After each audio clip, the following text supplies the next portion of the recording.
Let's talk about the performance today. I mean, they came out. They were the better team today. They were more ready than we were. And they won. I mean, what were they able to do to you? I mean, they couldn't stop the run. They were just the better team today.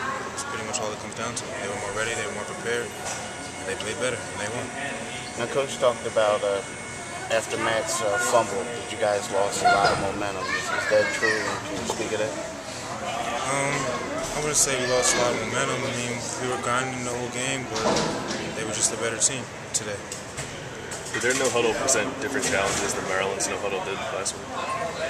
No, same challenges, just fast pace. Was it a little faster at all? I wouldn't say they were moving the ball more than Maryland was. So that's where Maryland, they were in no huddle. They weren't getting a lot of first downs, so it wasn't really effective. They were getting first downs, so it wasn't.